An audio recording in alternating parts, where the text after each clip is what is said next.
Welcome to our channel Grammar Enhanced. In this video we are going to learn articles in English grammar.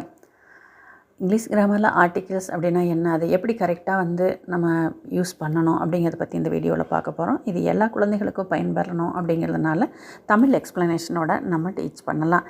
A and the மூணுமே ஆர்டிகிள்ஸ்ன்னு சொல்லுவோம். இந்த articles எங்கே use பண்ணுறோம் அப்படின்னு சொன்னால் நவுன்ஸ்னால் பெயர் சொற்கள், அட்ஜெக்டிவ்ஸ் முன்னாடி யூஸ் பண்ணுறோம். அப்போ நவுன்ஸ் ஆர் நேமிங் வேர்ட்ஸ். பெயர் சொற்கள் எல்லாமே நம்ம என்னென்னு சொல்லுவோம், இங்கிலீஷில் நவுன் சொல்லுவோம். அப்போ அட்ஜெக்டிவ்ஸ்னால் என்னென்னா, adjectives are called describing words. They describe the quality of a noun. ஒரு நவுன் ஒரு பெயர் சொல்லை பற்றி எக்ஸ்ட்ரா இன்ஃபர்மேஷன் கொடுக்குது. அதோட கலர், அதோட சைஸ், அதோட சேஃப், அதோட தன்மை பற்றி எக்ஸ்ட்ரா இன்ஃபர்மேஷன் கொடுக்குற மாதிரி வேறு வேர்டை நம்ம என்ன சொல்லுவோம், அட்ஜெக்டிவ்னு சொல்லுவோம். ஒரு எக்ஸாம்பிள் பார்த்தோம்னா, லீஃப் அப்படிங்கிறது பார்ட் ஆஃப் அ பிளான்ட், ஒரு மரத்தினுடைய ஒரு பாகம், அது ஒரு பெயர். அப்போ நவுன். லீஃப் அப்படிங்கிறது நவுன். எ ப்ராட் லீஃப், ஒரு பெரிய லீஃப், ஒரு பெரிய இலைன்னு சொல்கிறோம். அப்போ அந்த இலை எப்படி இருக்குது, பெருசாக இருக்குது. அப்போ அந்த ப்ராட் அப்படிங்கிறது லீஃபோட குவாலிட்டியை சொன்னதுனால ப்ராட் அப்படிங்கிறது அட்ஜெக்டிவ். டேபிள் அப்படிங்கிறது ஒரு பொருளினுடைய பெயர், நேம். அப்போ டேபிள் இஸ் அ நவுன். அந்த டேபிளை எப்படி எ ரவுண்ட் டேபிள்னு சொல்கிறோம். அப்போ ஒரு வட்ட வடிவமான மேஜை அப்படின்னு சொல்லும்போது அந்த டேபிள் எப்படி இருக்குது, வட்டமாக இருக்குது. அப்போ அந்த ரவுண்ட் அப்படிங்கிறது என்ன ஆகுது, அட்ஜெக்டிவ்ஸ். இந்த மாதிரிக்கு அட்ஜெக்டிவ்ஸ் முன்னாடி நவுன்ஸ் முன்னாடி தான் நம்ம ஆர்டிகிள்ஸ் யூஸ் பண்ண போகிறோம்.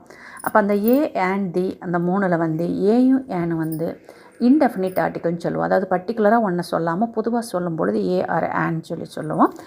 பர்டிகுலராக சொல்லும்போது தேன் சொல்லுவோம். தேவை டெஃபினிட் ஆர்டிக்கல்னு சொல்கிறோம்.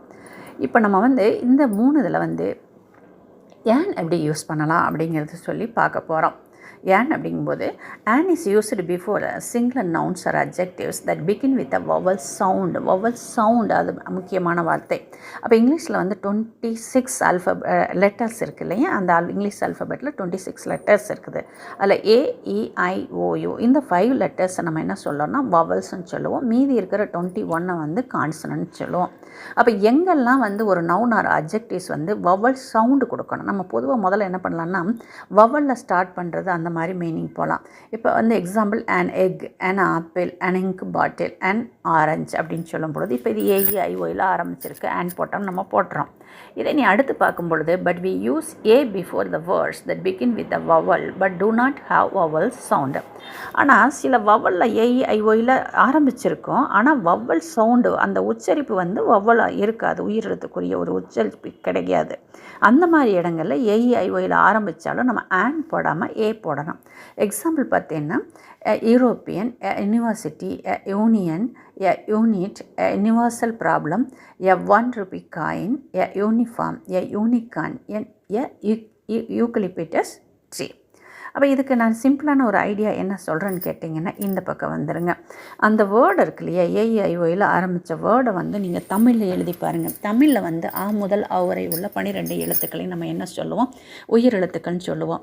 அப்போ அதை தமிழ் எழுதி பார்க்கும்போது இந்த ஆலேருந்து ஆ வரைக்கும் வர எழுத்துக்கள் ஸ்டார்ட் ஆச்சுன்னு சொன்னோம்னா அது வவல் சவுண்டு கொடுக்குறதா வச்சுட்டு நம்ம கரெக்டாக ஆன் யூஸ் பண்ணலாம். இப்போ எக்குன்னா ஏ வருது, ஆப்பிள் ஆவண்ணா வருது, இங்க் பாட்டில் எகெயின் இ வருது, ஆரஞ்சு மறுபடி ஆவண்ணா வருது. அப்போ ஆவண்ணா இ இதெல்லாம் என்னது, உயிரெழுத்துக்கள் தானே, ரைட், ஆன் போட்டலாம். ஆனால் அதை இங்கே பார்த்திங்கன்னா இது யூரோப்பியன், யூ அப்படிங்கிறது உயிர்மெய் எழுத்து. ஈல ஆரம்பித்தாலும் தமிழ் எழுதும்போது என்ன வருது, யூன்னு வருது. அப்போ அதனால் ஏ தான் போடுறோம். University again you, union you, unit you, universal you. அப்போ இதெல்லாம் யூ அப்படிங்கிறதெல்லாம் நம்ம யூங்கிறதெல்லாம் தமிழை பொறுத்தளவுக்கு என்ன சொல்கிறோம், நம்ம உயிர்மெய் எழுத்துக்கள்னு சொல்கிறோம். அப்போ அந்த ஆ முதல் வரையில் ஆரம்பித்தா மட்டும்தான் அது உயிர் எழுத்து. அதை தமிழில் இது ஒரு சிம்பிளான ஒரு குறிப்பு, ஈஸியாக குழந்தைங்க இங்கே ஞாபகம் வச்சுக்கணும், இங்கிலீஷ் கிராமர் கஷ்டமாக இருக்குது அப்படின்னு சொல்கிறவங்களுக்கான ஒரு க்ளூ மாதிரி இதை நான் சொல்கிறேன். அடுத்து யூனிஃபார்ம், யூனிகான் போட்டுட்டோமாமா, அந்த இதை நம்ம 1 2 3 தான் சொல்கிறோம். அதனுடைய கரெக்டான உச்சரிப்பு 1. அப்போ ஓ அந்த ஒத்த கொம்பு போட்டு வா போட்டு தொணக்கால் போடுறோம் இல்லையா, அப்போ ஓ அப்படிங்கிறது என்னது, உயிர்மெய் எழுத்து. அப்போ உயிர்மெய் எழுத்தில் ஸ்டார்ட் பண்ண நம்ம போட மாட்டோம் இல்லையா, அதனால் அங்கே $1 காயின்னு சொல்கிறேன். இது யூக்கலிப்டஸ்ன்னு சொல்லி யூ தான் சொல்கிறேன், ஈக்கலிப்டஸ்ன்னு ஈ சொல்லலை.